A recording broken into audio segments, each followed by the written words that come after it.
All right, you guys, got to make sure we good, make sure we on. Hopefully everybody's doing well. Like, share, subscribe as y'all come on in the building, man. Really appreciate all you guys that's going to tap into this stream. We definitely going to get into it. Right? So I definitely appreciate all of you guys that are in the building. Y'all already know what's up, man. Appreciate everybody that's been supporting the stream. Hold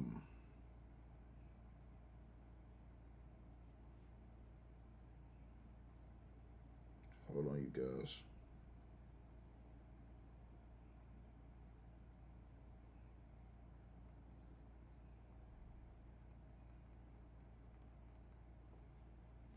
Right? So it's on. It's on, y'all. It is on and cracking right now. Homie have now responded. Clayton Howard. Now, remember I told you guys that Cassie came out the other week and put dude on blast for what I'm about to show y'all. Cassie came out, put dude on blast because dude came out and he went off on Cassie. Cassie has been spotted too. Cassie has been spotted. Cassie was seen in Spain. Now remember I told y'all they said Cassie had went outside the country and went overseas. They found Cassie in Spain. She was at the Grand Prix in Spain with her husband. So she's not hidden. She popped out overseas. She popped out overseas. She ain't in a place where she's hidden and she's never went public ever again. Nah, she's out there. She outside overseas on the big stage, right? And so as y'all see this article right here from AOL, it says Cassie Ventura seen at the F1 Barcelona Grand Prix after fleeing the U.S. following the Diddy trial. So it's right here. She was seen with her husband out there. They popped out. That's the picture of them right there. That's the picture of them right there. Right?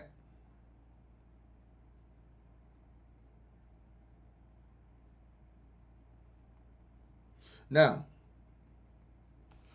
let's get into what sparked this. This right here. Not her going overseas, but what sparked this situation. Dude is suing Diddy and Cassie. Clayton Howard. He's suing both Diddy and Cassie. But his ire has been directed mostly at Cassie. Right? From what we've seen in the videos. He's been targeting his ire mainly at Cassie, right? This is what he said to spark all this off. And then I'm going to tell you guys what happened. To the person who says in the comment section, you said, we do not care about Cassie. But you hear though.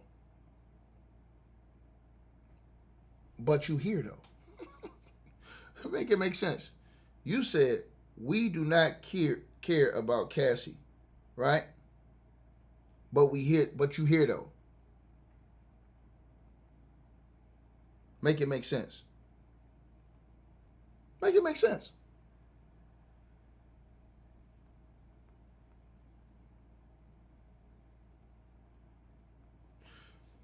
Like I said, you can't. You full of ish. And you in here running your damn mouth. Now, let me play what this man said. All right? Play what he said right here. This is what started it all. The interviews and this right here is what started it. And I'm going to show you because Cassie came out and said, look, this dude, you know what I'm saying, he threatened me. You know? She put that in the court filings. She has the assistance, as we told y'all in the last video, of Clayton Howard's ex-girlfriend who was assisting her with certain aspects of her claims that she has put in the filings, claiming that this dude is an habitual filer as far as lawsuits and, you know, it's just out of control. He said this. and I'm going to play it on the screen. Hello, I'm Clayton Howard. I am the plaintiff suing Diddy and Cassie on these freak-offs that happened all these years ago with the male escorts and all of this stupidness that you now see all over social media. So for the last couple of months, audience, I've been quiet. I'm a law student. I'm not a professional prostitute. I'm not a male escort. All of that is being constantly circulated by the media has something to do with something that occurred in my past over 10 years ago. However, people need things to watch too, especially people who don't like to read and who are ignorant. So you guys who are social media junkies tend to listen to what all of the lying idiots who are racist and biased put whatever before your face simply to try to create stories and narratives to push agendas that may be in the minds or in the overall goal of people who are utilizing these social media outlets. People, I believe Cassie and her legal team have created a dedicated campaign to try to discredit me, stalk me, harass me, whatever it might be. Cassie has filed a motion to dismiss. But audience, Cassie has not disputed any of my allegations. Her motion to dismiss attacks me on timeliness of the allegations, stating that, because it happened X amount of years ago, now it's too late to charge her or seek action against it. Her motion to dismiss tries to use a text message sent by me to her husband, trying to respect her marriage and not blow her up for the cum dumpster she actually is. Now, audience, I'm going to state something for a fact because Clayton Howard is no liar. I most certainly sent that text message to Alex Fine, and it wasn't because Cassandra Ventura is a truthful woman. It was because Alex Fine, being a man who simply was in love with a woman, he had no knowledge of the truth of what really happened with Cassie because he wasn't in those rooms. So out of respect for this guy, I didn't contact him and say, yo, your wife is a cum-catching, cum-dumpster and a liar. I tried to contact him with a velvet glove, hoping that contacting him favorably would allow Cassandra to reach out to me to explain to me the things that I was hearing in the media. Because, audience, I knew she was lying from the beginning of when I first heard the media reports. Now, audience, you should know something that's really very valid, that the Wigdor law firm seemed to leave out of their arguing that I'm trying to go after Cassie's money. People, I was directed to the U.S. Attorney's Office by the Wigdor law firm. Wigdor sent me to the U.S. Attorney's Office because he knew that Clayton Howard was the guy and that I could verify everything Cassie said. What he was hoping on is that racism and bias in the use of domestic violence would make my voice and my allegations, I want to say, non-prosecutable. He was hoping that he would be able to work with the corruption of the U.S. Attorney's Office to protect Cassie, even though everyone knows at this point that Cassie is lying. So, people, what happened is the U.S. Attorney's Office leaned on the attorney, Tyrone Blackburn, and this is why myself and Edmund Laurent action was not filed against Cassie, because the U.S. Attorney's Office leaned on Tyrone Blackburn not to sue Cassie until after the Diddy trial, which made the allegations of the true victims of the Diddy freak-offs and the sex trafficking conspiracy of Cassie, Daphne Joy, and Sean Combs, which made those victims, how do I say this correctly, which denied those victims justice. The real victims, the men who were manipulated by Jane Doe, by Cassandra Ventura, the dozens of men who this happened to for years.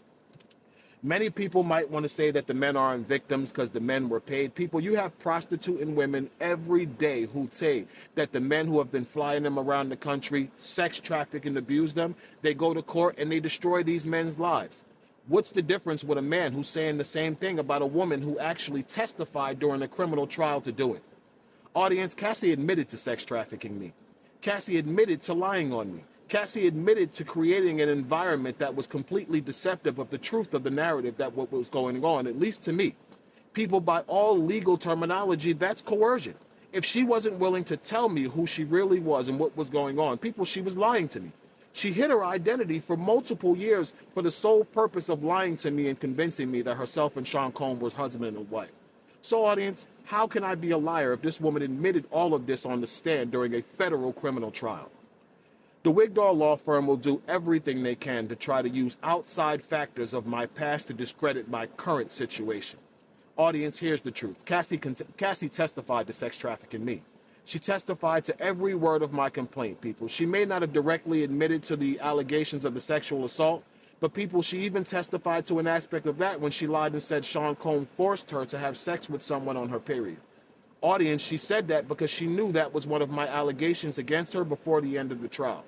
Cassie Ventura, Douglas Wigdor, and the Douglas Wigdor law firm have known about the allegations of myself and Edmund Laurent for well over 2 years. They've known since, I want to say, at least April of 2025, audience. They've lied. They've worked behind the scene with prosecutors trying to protect the lie that is the victimization of Cassandra Ventura. People, Cassie's a victim of domestic violence. She is. She gets credit for that, people. Diddy beat her. Diddy treated her horribly in his drug-induced state. But he didn't make her sleep with all those black guys, people. She slept with all of those escorts. She slept with all of those black men, those minority men, because the truth of the matter is Cassandra Ventura is a whore. She did this because she is sexually promiscuous, and which she actually testified to, she has ability controlling her sexual orgies. She's a nymphomaniac, from what I believe the transcript said. Audience, I'm not going to go back and forth with the Wigdor law firm trying to use outside media sources to attack my personal life, hoping that that's enough to convince a jury down the line that Cassie was telling the truth to facts she testified to during a federal trial. Audience, you may not like me, but here's the truth. I was victimized by Cassandra Ventura. She lied to me. She lied to dozens of other men for years while she traveled all around the world, not even the country, people, allowing herself to be a cum dumpster for a billionaire who she hoped would marry her at the end of her sacrifice of her soul and body, and it didn't happen. So when she realized that she threw 10 years of her life away and put 1,000,000 miles on her vagina for absolutely nothing, she retaliated against Diddy, she lied to federal prosecutors, and she just injected some of the real domestic violence over there to cover her own criminal conduct and to get revenge on her ex-boyfriend. And people, it worked. Audience, I am an advocate against domestic violence. I'm an advocate against women who use the process to break the lives of men who have hurt them and to seek revenge against them. My ex-girlfriend is one of those people, and I am ready to litigate and argue against any podcaster, anybody who wants to come at me with that. People, I can totally prove that I am the victim of cyber stalking and intimate partner stalking for the last 5 years. The entire reason that I'm in law school is because of a very young woman now who is lying to the attorney of Cassie, hoping that she can sabotage my civil action against Cassie, and I get no return from what's going on. People, my ex-girlfriend is doing this because it's a nightmare for her ex-boyfriend to get any type of resources that would take him out of the sphere of her being able to harass him. People, you all understand what I'm talking about. Everybody knows that there has been a partner out there who has been so obsessed with their ex that they have done everything they can to sabotage everything that could happen positive or good in that person's life because they can't move on. People, this is what happened with my ex-girlfriend, and you don't have to believe me. There's a bunch of evidence that substantiates it. Anybody who chooses to support this lie, I'm going to tell you straight the hell up, people. I can prove what I'm saying, that she's lying. You're going to end up in civil court. That's what's going to happen. I don't want to sue you. I got a bunch of things going on with my life. But if you falsify a narrative, if you promote a false narrative that I can factually prove is incorrect, you are liable and you're going to be held accountable. A lot of you, might think out there that media privilege is going to protect you. Not in this one, audience, because the factual record concerns the truth. You can do whatever you want from this point forward. But Cassie, Douglas Wigdor, let me tell you something. You play stupid games, you win stupid prizes. And barking up that door of my lying ex-girlfriend is going to destroy the credibility of your whole case. And remember, I told you that. Remember that woman is a pathological, documented perjurer with multiple orders of protection against her. So you can do whatever you choose to do. You can keep going with the lying narrative to help this woman continue her 5-year campaign of revenge against the guy who broke up with her. Or you can try to focus on the issues before Cassie and try to prove that the allegations of my Fourth Amendment complaint are a lie. See, that's what you really need to do, Wigdor Law Firm and Cassie. You need to prove that the allegations that you sexually assaulted me and sex trafficked me for years while lying to my face are false. And you can't prove that, Cassie, so you continue to make a bunch of smoke. Bitch, I'm gonna burn you out with fire, Cassie. You're a lying cum dumpster, and your lawyer is a scumbag racist. He wants to play stupid games. You want to play stupid games, you can win stupid prizes. I'll see you in court.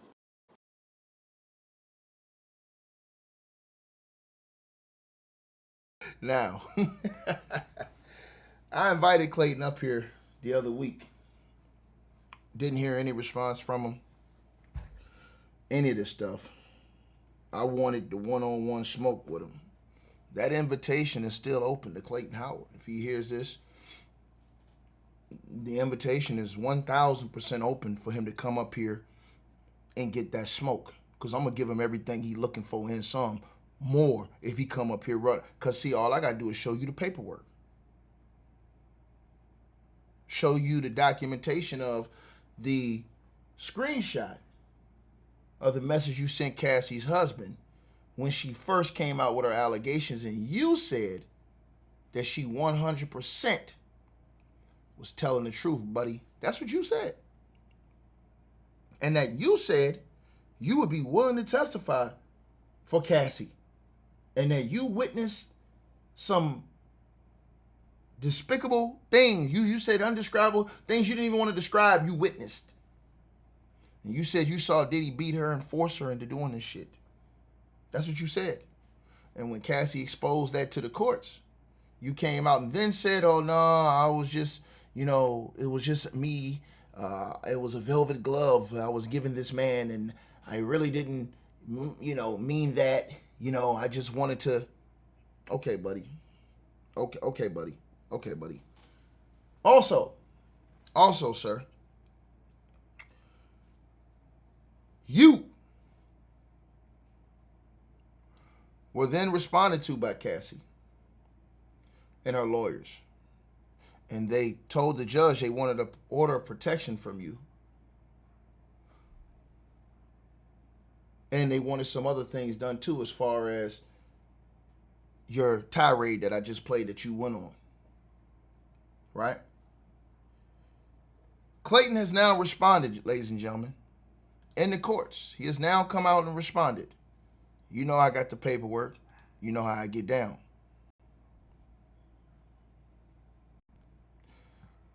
Diddy Docket, he stayed with that paperwork, boy. Salute to him. So here's the paperwork right here. You might not be able to see it that great on the screen, but this is the paperwork filed from Clayton Howard, right?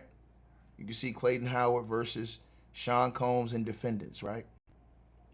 And it says right here, the plaintiff's response in opposition to defendant Cassie Ventura's letter request for a briefing schedule on a proposed protective order and for relief from local rule 7-3. So he says in his response to Cassie telling the judge, hey, look, this dude, not only did he violate me and call me all types of names, but this guy, he threatened me, right? At that last little remark he made, they took that as a threat, what he said, right? And so he's saying in his paperwork that plaintiff Clayton Howard, appearing pro se, respectfully submits this response to the letter filed by counsel for defendant Cassie Ventura on June the 10th, 2026, which asked the court to, 1, set a briefing schedule for a contemplated motion for a protective order that would prohibit the plaintiff from making out-of-court statements concerning defendant Cassie Ventura and her counsel, and 2, relieve Cassie Ventura of the meet and confer requirement of local rule 7-3, not only for the contemplated motion, but for all future motions in this action. He says that the order previewed in a letter a judicial command forbidding litigant from speaking publicly about his own case is a prior restraint on speech, the quote-unquote most serious and the least tolerable infringement on the First Amendment rights. He goes on to say that the letter does not attempt to satisfy and cannot satisfy the exacting standards such an order requires. So he's basically saying that, look, man, that letter Cassie wrote saying that, that she should be granted these motions because of what I said, he's saying, nah, he's saying that's not good enough. He says, moreover, wait, y'all, because y'all ain't going to believe what he said. He said, moreover, he has removed the video referenced in the letter and represents to the court that he will refrain from further public commentary concerning Cassie and her counsel while this action is pending. Now, the one thing Clayton has to remember is this. Sir, once you said it, it was already disseminated and recorded and rebroadcast online millions of times probably. It was all over TikTok, all over X, all over YouTube, all over Facebook. Everybody saw it. All over IG. So even though you took yours down, it was already reposted on numerous outlets, media outlets, news outlets. So how can you control all of that? I know you say you control yours, but I'm asking you, how can you control all of the other exterior damage that did, right? But he says, right, that he has removed the video referenced in the letter by Cassie and represents to the court that he will refrain from further public commentary concerning Cassie and her attorneys, right, while this action is pending, and will confine his statements regarding this litigation to the filings before the court. He says, and you see in yellow print, this voluntary undertaking independently eliminates any claimed need for judicial intervention and is itself the less restrictive alternative. The First Amendment requires the court to prefer, he says. He's saying, because I took this down, you don't even need to act, Judge. I took my video down. The problem that this guy doesn't understand is, and this is why I told you, Clayton, anytime, brother, anytime you want to go one-on-one with the great one, boy, come on up here. I will give you the stand, but brother, come on up here. This is easy work. A caveman can do it, dog.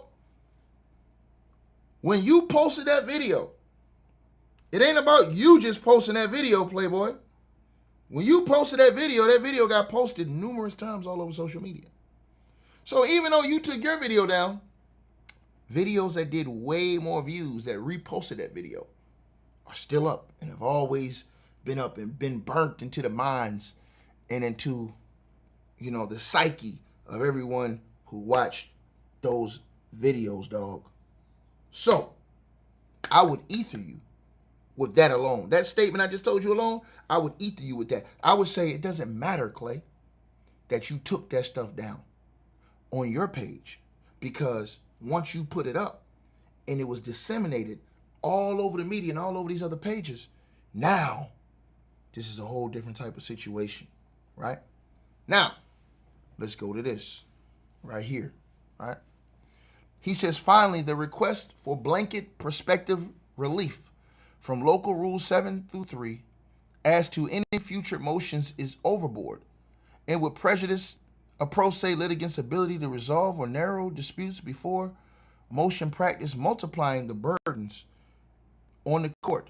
To the extent counsel articulates any concern about direct conferral, a written-only email conferral procedure fully addresses it. So he's saying, look, Cassie also wants all these other filings in the future to be just like this too. No. It's going to be too much. He's saying it's going to have too many burdens on this case. Well, Clayton, you should have thought about that, big dog, before you came out and made those public statements. You should have thought about that, dog. Before you came out saying all that stuff, going on them interviews, going on Art of Dialogue, calling the girl a sea bucket, and all these other things, saying what you were saying about her attorneys and her lawyers, you should have thought about that. You should have said, you know what, I got a case in court right now. Anything I say in the public can and will be used against me in that court. You should have thought about that, right? But I understand everybody was cooking you. People were stir-frying you online. Maybe it got to you, maybe it didn't. But you went and posted a video, and you basically, what we call, went in on your video, right? That's what you did. And you made excuses about that letter that you wrote Cassie's, or that note that you wrote Cassie's husband. And you basically said that Clayton Howard is no liar. But you basically said that you lied in everything that you wrote to that dude. Because you said that, it was just a velvet glove I sent him. What the hell is that, bro? Man, come on, bro. Cut it out, bro. So anyways, he goes around here crying like a little baby through all his filings, right? And he basically says, this is the part that got me, dog. So he responded to when Cassie said that he threatened her. He says right here that the statements that he made in that video I showed y'all, and y'all smash the like button, y'all come on here and share the video, subscribe to the channel. He says that those statements were rhetorical hyperbole and not true threats. So he says that, look, I was just, it was just a bunch of hyperbole I was speaking, rhetorical hyperbole, and it wasn't true threats that I was throwing at Cassie.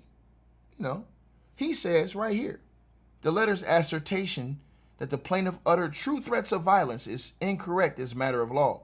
A true threat is a serious expression of an intent to commit an act of violence, unlawful violence to a particular individual, right? So he says the context is dispositive. That's what he says, right? He says, right, the Supreme Court held that even a statement about bleeping the president was constitutionally protected by political hyperbole, right? When its context, conditional phrasing, and setting showed it was not a serious expression of intent to do violence, he says. And then he puts a claim up here, right? Another claim, and he says under that claim, or under that case, a statement cannot be punished as a true threat absent proof that the speaker was at least consciously reckless as to whether his words will be understood as threatening violence. But there's only one situation, and I have to ask Clayton this question. There was some audio that was online, sir. Some audio that was online. And that audio that was online, sir, was of you and, I believe, your ex-girlfriend. And in one of those audios, Mr. Howard, did you not say, in one of those audios, did you not say to the girl something along the lines of, and I'm going to paraphrase here because I don't want to misquote you, brother man, but didn't you say,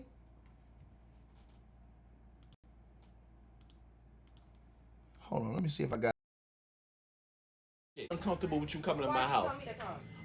Because I wasn't uncomfortable till you was on the way here. Like, damn, this fucking lady got my address now. If this chick don't come home and she don't get mad, she want to come and act stupid in front of the house, I might have to fucking violate her. And I don't want to do that shit, yo. Because if she come here acting stupid, I'm going to curse her the fuck out. And I don't want to. Yes, I am. Now, you said on that paperwork, Clayton, you said on the paperwork with Cassie, you said that the statements you made in the statements to Cassie, it was rhetorical hyperbole. It wasn't true threats. But I asked you, brother, on this public SoundCloud, where it says Clayton Howard. It's public, dog. It says Clayton Howard. I'm going to ask you, did you upload that? Did you upload this audio online to the public? That's a question to you, brother. Because if you uploaded this audio online to the public, right? Did you not say this? But you said that the threats... Your mother get in my face about some stupid shit, I'm shutting her down. Come in, and I've never been uncomfortable with you coming to my house. Because I wasn't uncomfortable till you was on the way here. Like, damn, this fucking lady got my address now. If this chick don't come home and she don't get mad, she want to come and act stupid in front of the house, I might have to fucking violate her. And I don't want to do that shit, yo. Because if she come here acting stupid, I'm going to curse her the fuck out. And I don't want to. Yes, I am. Your mother get in my face about some stupid shit, I'm shutting her down. I'm shutting that's strike 2. She's not going to get a strike 3. Fuck that. And if you got a problem with that, that's it. I don't need to go to counseling. Your mother fucking curses me out. Man, she cursed me out again. Watch what I do. I promise you, on my mother. Your mother say some fucked up shit to me, I'm violating her. Fuck your brothers. They want to fight. It is what it is. She's not disrespecting me again. Now, when you said that, what do you mean? The people would love an explanation.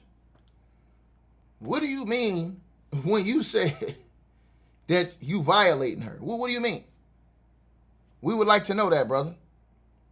I would open this entire platform to you for you to explain those statements, right? That a grandmother, well, we ain't talking about auntie. We ain't talking about, you understand what I'm saying? Sister. Grandmother, somebody's mama. Come on, bro. We got to be better than this as men. I didn't do shit to her the other day to deserve that shit. You don't have to fucking be with me, little girl. You know I'm right. What did I do to her the other day? To come in here, yeah, nigga, fuck you, nigga. What did I do? Nothing. Oh, I was on the phone with you and you was aggravated. Fuck her. That don't got nothing to do with her. That don't got nothing to do with her. That was you. Come on, man. That got nothing to do with her, yo. And we arguing because of what I'm saying right now. That's the crazy shit. What I'm saying right now, the problem is why we argue, and you just like, well, what do you want me to do? What I want you to do? Oh my, yo, I'm gonna be truthful. I'm at a point where I don't know what the fuck you could do. Because you're not going to do what you should. You don't have to be. There's nothing that I Listen, can do. you don't have. I was uncomfortable with you coming, and I've never been uncomfortable with you coming to my house. Tell me to come? Because I wasn't uncomfortable till you was on the way here. Like, damn, this fucking lady got my address now. If this chick don't come home and she don't get mad, she want to come and act stupid in front of the house, I might have to fucking violate her. And I don't want to do that shit, yo. Because if she come here acting stupid, I'm going to curse her the fuck out. And I don't want to. Yes, I am. Your mother get in my face about some stupid shit, I'm shutting her down. I'm shutting. That's strike 2. She's not going to get a strike 3. Fuck that. And if you got a problem with that, that's it. I don't need to go to counseling. Your mother fucking curses me out. Man, she cursed me out again. Watch what I do. I promise you, on my mother. Your mother say some fucked up shit to me, I'm violating her. Fuck your brothers. They want to fight. It is what it is. She's not disrespecting me again. I didn't do shit to her the other day to deserve that shit. You don't. So, that's the $1 million question, brother. That's the $1 million question, brother.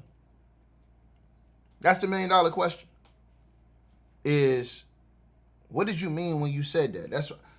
I would love to ask you that question. I would love to ask you that question. Then he goes on in his filing, right? And again, he continues to say that basically he was just, talking, just hyperbole. He wasn't serious with those threats, right? So that's something else I would ask him. Then he had this right here, which is a declaration, right? And he says, I am the plaintiff in the above captioned action and appear pro se. I am over the age of 18. I have personal knowledge of the facts set forth in this declaration. And if called as a witness, I could and would testify competently to them. I submit this declaration in support of my response in opposition to defendant Ventura's letter request filed June the 10th, 2026. He says, I posted on June the 7th, 2026, I posted a video of approximately 9 minutes to my account on the social media platform TikTok. The video addressed this litigation, the pending motion to dismiss filed by defendant Ventura, and media coverage concerning me. I provide a true and correct copy of this video's transcript as Exhibit A, with the authentication filed as Exhibit C. On July the 12th, 2026, I voluntarily removed the video from my account. I removed the video on my own initiative before any order of this court and before any motion was filed in order to keep disputes in this litigation before the court rather than in public commentary. I have not reposted the video, and I do not intend to repost the video.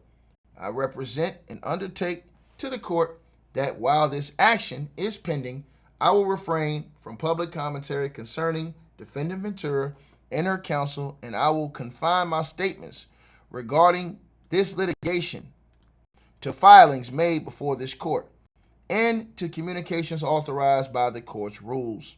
I have never threatened physical harm or violence against defendant Ventura, against any member of her legal team, or against any person, whether in video or otherwise, right? Nothing I said in the video was said with the intent to threaten, intimidate, or place any person in fear of physical harm. And I did not consciously disregard any risk that my words would be understood that way. The statement in the video referencing fire was a figure of speech.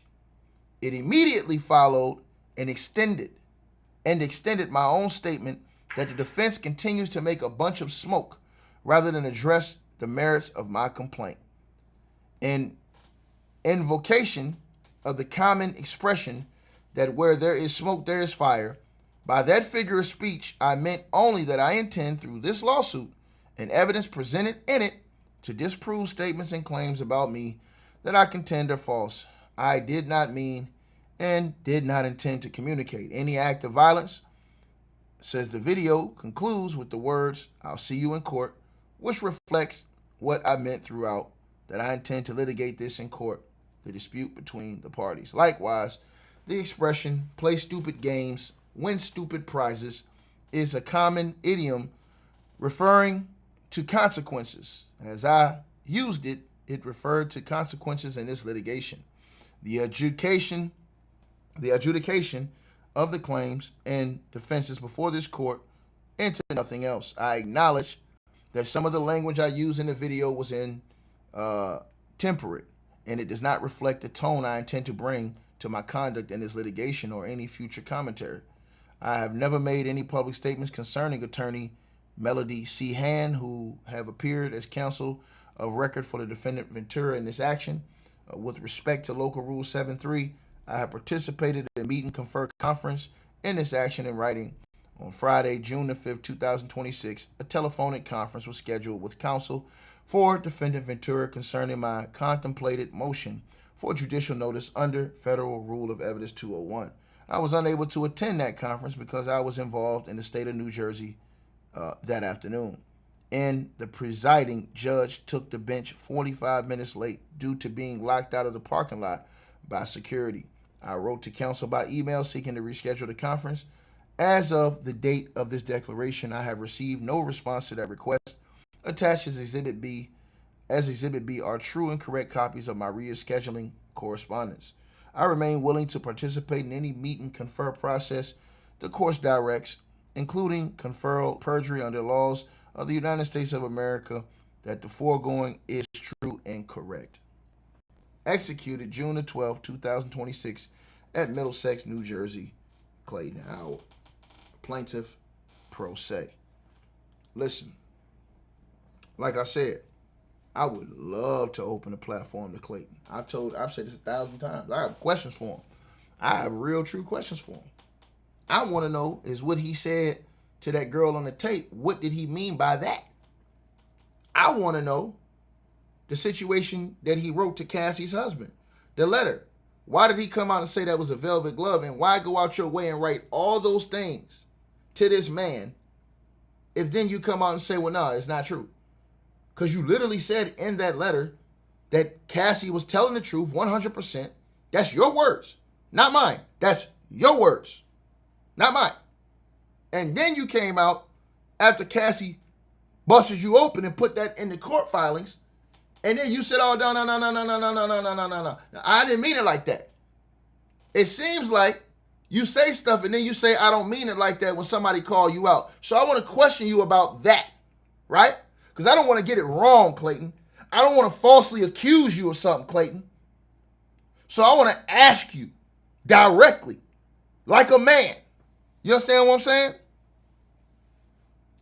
And then I want to ask you this. What's the need for all the crazy name calling to the chicks? I mean, bro, I watch your interviews on the internet. You calling the girls cum buckets, cum dumpster. Bro, what's up with that, bro? You don't think that's harassing? You don't think that's belittling? I'm asking you. I haven't heard Cassie one time, not once, come to the general public on social media and speak on you. Her and her legal team have kept this all in the court filings. But you have done interviews. You have posted videos disparaging this woman, disparaging your ex, saying all these disparaging things. So you are the person that I would love to have come up here and explain everything you said, man. See, let me say something to you, Clayton, right? When you say stuff, now in this era, it goes into the record and it's never erased. That's the one thing about social media. It's never erased. That's the one thing about social media. It's never erased, brother. So when you do all this talking, as we look at this paperwork right here, brother, I will just ask you about all the things you said in interviews. I would ask you about the things that I would see as discrepancies in your interviews. I would ask you about when you told the Art of Dialogue that you had 5 different couples where men had given their wives to you even before Cassie? And then I would ask you one of the most important questions of them all. Because you claim that Cassie and Diddy tricked you and did all these things to you. But when you found out that that was Cassie and that was Diddy, did you immediately stop, or did you keep going and continue willfully? That's what I would ask you. Because in your interviews, you stated on multiple occasions with the Art of Dialogue that the money was good. You stated that. I didn't hear you say that they sent people down there and forced you to come back once you knew who they were. And I have another question, Clayton. If you would have known who Diddy and Cassie were from day one, would that have made you get up and walk out that room and never come back? Let me repeat that again. I would ask you, if you knew from day one that that was Diddy and that was Cassie, and they offered you the same money, same terms, same everything, would you have, knowing that it was Diddy and Cassie, gotten up and walked away? Or would you have stayed? Because, Clayton, the one thing about me, brother, is that I listen to everything. And I can't be shaken, because the only thing I do is, my brother, is I bring what people say. I don't care about what anybody else says, my brother. It doesn't matter to me what anybody else says at all, right? What matters to me is what you say, because you are the person that we're talking about.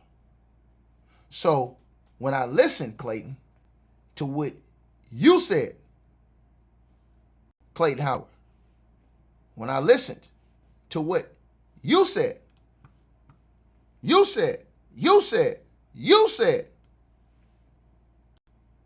what you said.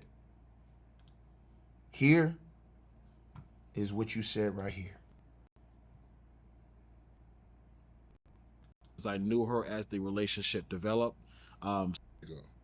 When I first face covered with a baseball, she starts salivating. She's like, yeah, that's my niche. You know, older white women love an in-shape, dark-skinned black man. And it was pretty profitable for a while. I want to say This what you said. That I had like met in Manhattan or something, and she actually owned an independent agency that managed escorts.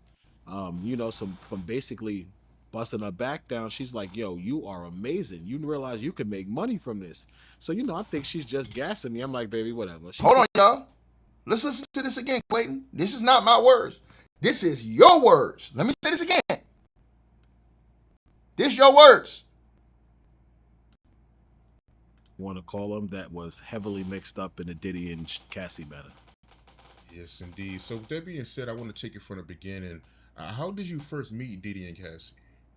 Wow, that's a crazy story in itself. So I actually got incarcerated because, you know, a lot of these guys are like strippers and dancers. I'm gonna be honest, I used to be out there, you know, like I lived a very different life than I live right now. I got into some trouble in my early 20s, so they sent me to prison, and when I got out, you know, I was in amazing shape. You know, the jail glow, big arms, big shoulders, six-pack abs. I had no problem getting women. So I was sleeping with this woman that I had like met in Manhattan or something, and she actually owned an independent agency that managed escorts. You know, from basically busting her back down, she's like, yo, you are amazing. You realize you can make money from this. You can make money from I this. think she's just gassing me. I'm like, baby, whatever. She's like, no, I'm serious. Look at your body. You're amazing in bed. She's What? like, yo, I could make money for you. What's up? And I'm like, get out of here with this. I thought you was trafficked, though. This weeks. Again, I had just came home. I'm trying to get a job. I don't want to, go back to selling rock. So I had the idea to sell cock. I was like, you know what? Oh, Let's try so it. you had the idea. Hold on. I didn't want to go back to selling rock, so I sold cock-a-doodle-doo. See, I listen to words, Playboy, and that's why I said I want this dude to come up here and go one-on-one with the great. Because all I'm going to do is play what he say. That's all I'm going to do is play what he say. That's all I'm going to do. I'm going to play what he say. That's it. And when I play what he say, it's going to get real spooky around here. It's going to get real spooky around here when I play what he say. When I play what he say, man, because what he say, y'all, he said this now. I don't know if you remembered he said this. Clayton. Oh, Clayton. I don't know if you remember you said this, big dog. But you said that you went from selling rock to selling. So I would then ask you, Clayton, this is the question I would ask you. How did Diddy and Cassie traffic you when you openly have stated that you sell or sold cock-a-doodle-doo? That's your words, not mine. Your words, not mine. Your words. Your words, not mine, Clayton. So, Clayton, these are the key questions that you will be asked, brother. Now, let's listen to what he said again, y'all. I didn't really know her as well as I was looking at her like, wow, look at this woman. And she actually had to speak to me just to snap me out of it. Like, yo, bro, hey, Dave. I'm like, oh, what's going on? So it was kind of, it was a lot to first see her, and it immediately put my guard up because she was too attractive. I'm like, why is this woman paying some guy to come here and give her a massage? You know, she could get anybody to get her a massage. Why does she want me to get her a massage? And I would find out later it had nothing to do with a massage. She wanted me to give her the works. So Now listen, hold on. Now listen. So she posts me up, and immediately I start getting calls from like older white couples, married men with wives, late 50s, early. What? I didn't really know her as well as Hold I on. knew her with this woman that I had like met in Manhattan or something, and she actually owned an independent agency that managed escorts. You know, some. Now he said, hold on, y'all. Busting her back down. He said, don't call me no escort. Hold on. Did he not say this? Clayton, I would ask you this, Clayton. Clay Dog, I would ask you this. Hello, I'm Clayton Howard. I am the plaintiff suing Diddy and Cassie for on these freak-offs that happened all these years ago with the male escorts and all of this stupidness that you now see all over social media. So for the last couple of months, audience, I've been quiet. I'm a law student. I'm not a professional prostitute. I'm not a male escort. All of that circulated by the media has something to do with something that occurred in my past over 10 years ago. Right. And your past, right? Nobody said you're that today, from what I heard. Maybe they did. I didn't hear it. I heard everybody referencing a situation that happened in the past, buddy. Now, let's get to what you told Art of Dialogue just 10 months ago. I think she's just gassing me. I'm like, baby, whatever. She's like, no, I'm serious. Look at your body. You're amazing in bed. She's like, yo, I could make money for you. What's up? And I'm like, get out of here with this. So she's coming at me for weeks with this art, weeks. Again, I had just came home. I'm trying to get a job. I don't want to, go back to selling rock. So I don't want had to go back the to selling idea to rock. sell cock. So I I was like, sold. you know what? Let's try it. He said, I said, let's try. Let's see it. what I would happens. ask So him. She posts me up. And immediately I start getting calls from like older white couples. He started married getting men calls. with wives, late 40s, early 50s. It would turn out that would be my niche. Now, listen to what he said. It would turn out that would be my niche. He said this all in an open interview. This is why I be trying to say, when I call out the hypocrisy, mofos trying to get mad when you call out hypocrisy. It's right here in front of the world, Craig.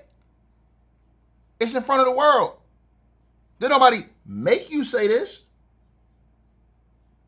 You said that, buddy. You said that, buddy. Buddy, buddy, buddy, buddy, buddy, buddy, buddy. Listen to what else you said. I didn't really know her. She offered, so she posts me up. And immediately I start getting calls from like older white couples, married men with wives, late 50s, late 40s, excuse me, early 50s. It would turn out that that would be my niche, older white women love an in shape, dark skinned black man. And it was pretty profitable for a while. Profitable. I would say 60 days in is when I got the call from Cassie. Calling the woman through the agency that hired me independently. She calls me up. She says, listen, this girl saw your pictures and she's in love. She wants you to come over. I'm like, word? Shorty tells me the girl sounds like she looks amazing. I said, all right, give her my number. Let me talk to her. Whatever. She sends me Cassie's number. She gives Cassie my number. Before I could even call Cassie, Cassie calls me. Hey, what's up? Dave? Yeah, what's going on? She's like, yo, I saw your pictures. I like what I saw. Is that really your, manhood? Yeah. Now, here's the thing I got. He says that Cassie held his identity from her, but he admits he was working in the escort business, and he did not give Cassie his real name at first, or did he? That's a question I have to ask him, because you said she called you Dave. So did Cassie know your real identity originally?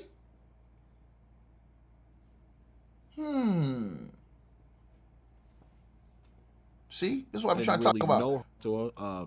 Whatever. She sends me Cassie's number. She gives Cassie my number. Before I could even call Cassie, Cassie calls me. Hey, what's up? Dave? Yeah, what's going on? She's like, yo, I saw your pictures. I like what I saw. Is that really your, manhood? Yeah, that's mine. She's like, all right, I'm in the London hotel in New York. You want to come see me? We go through the subtleties and I'm called to the London. That's the first time I meet Cassie. And when you first met her, how did that go? When I first met her, it was dope. I was obviously surprised by how beautiful she was. I never expected a woman that gorgeous to open the door. Never.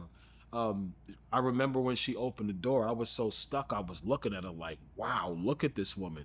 And she actually had to speak to me just to snap me out of it. Like, yo, bro, hey, Dave. I'm like, oh, what's going on?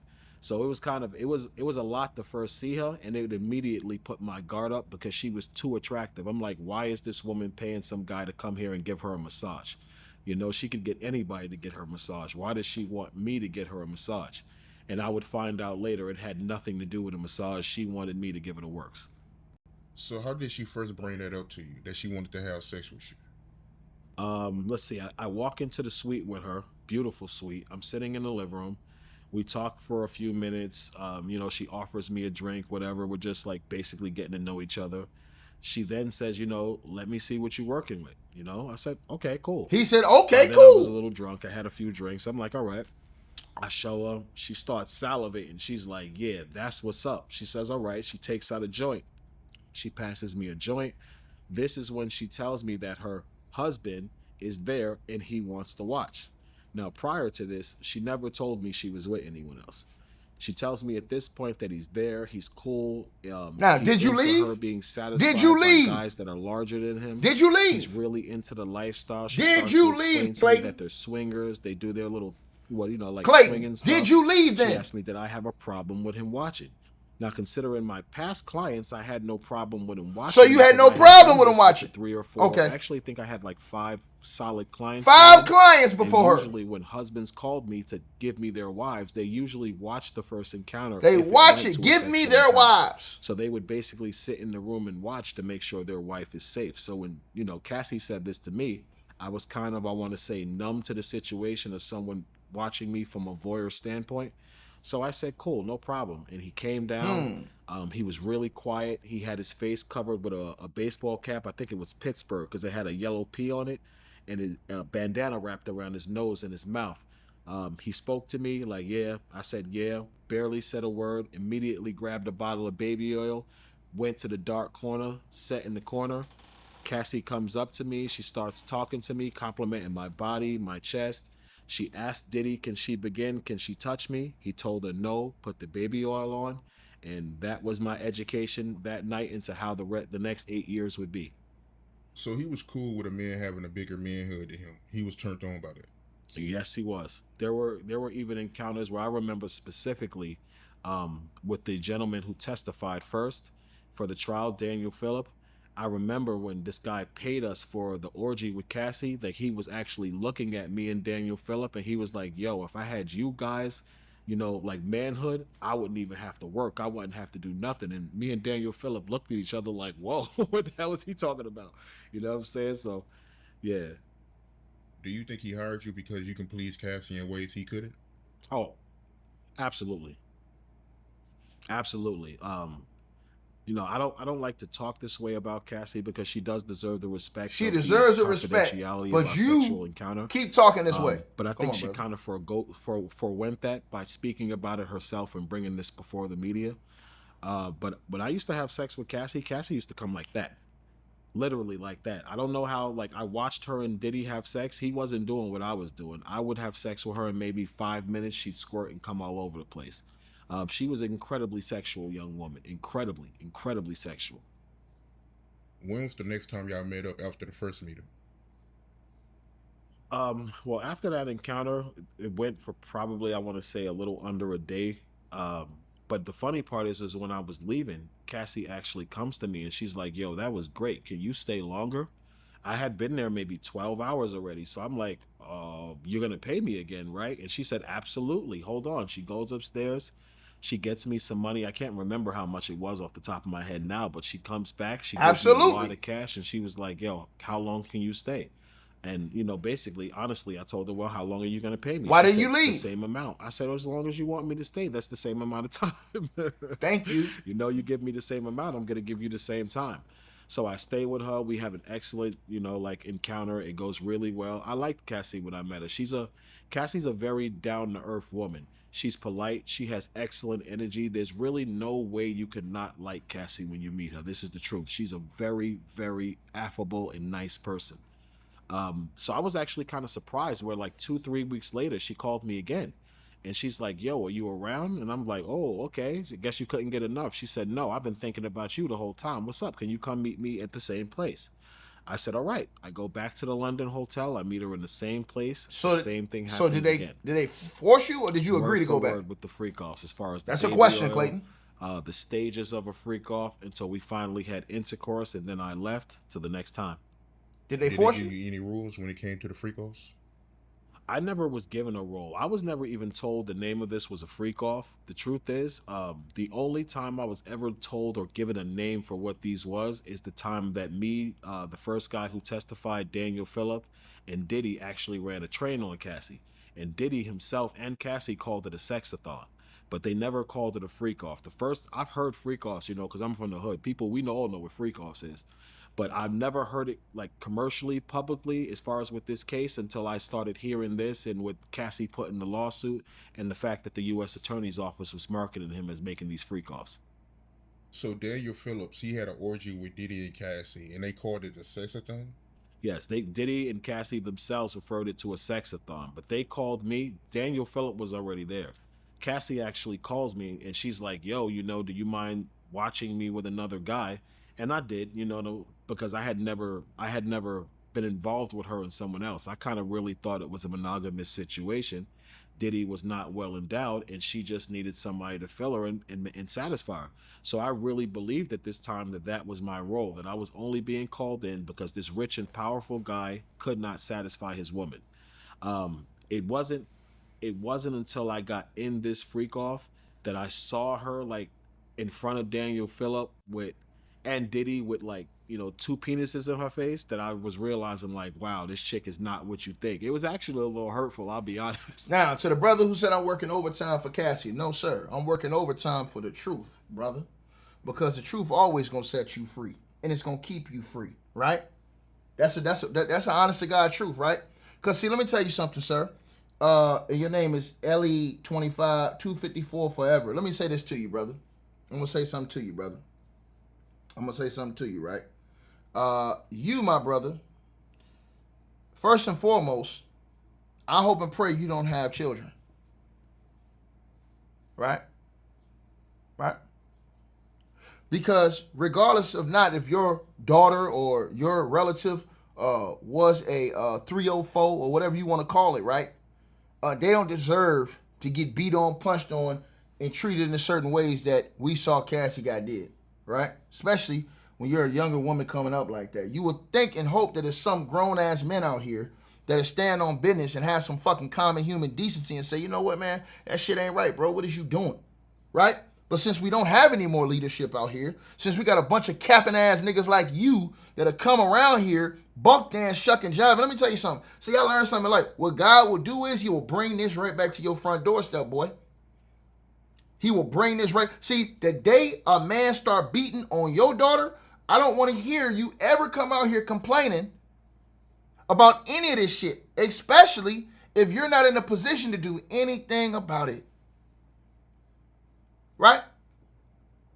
See, this right here is what need to be happen to set the standard straight so fellas know the rules of engagement with these ladies.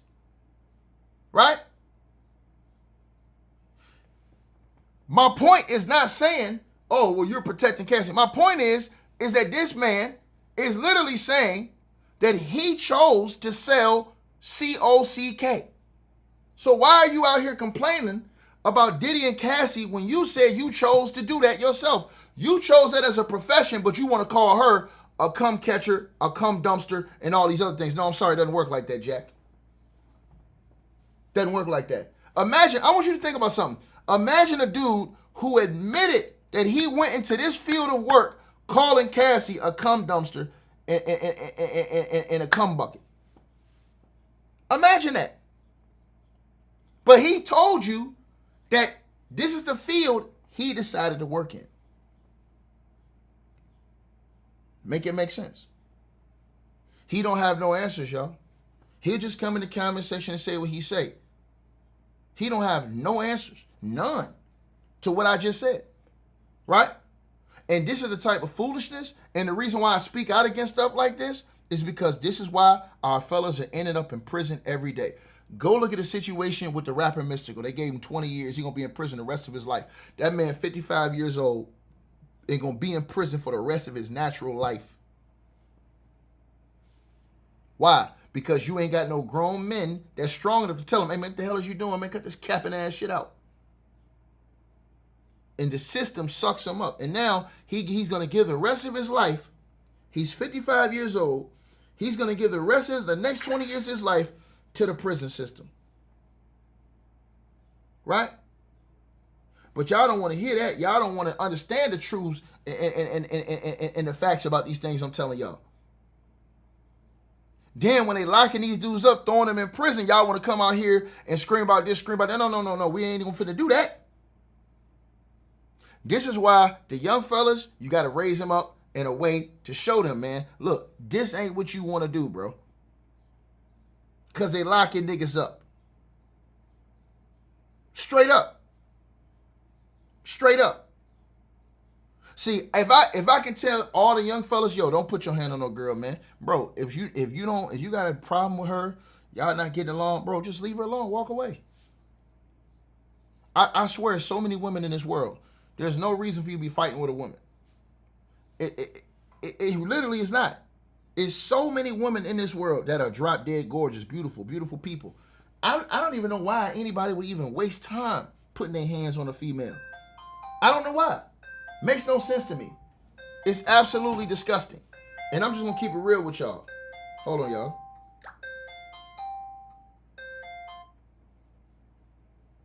Hold on. So that's what I mean when I say that, right? So when he's talking this shit, nah, brother. This is what you call a teachable moment, and you got to burn it in the brains of these young fellas. This is a teachable moment, and you burn it in the brain of these youngsters. That way, you don't have a whole era full of people in prison, in the court system, locked down. See, when you have a voice and you're not using your voice and doing nothing with your voice to help the situation, I've always learned one thing, man. If you ain't a part of the solution, your bitch ass is a part of the problem, fool. Like, share, subscribe, man.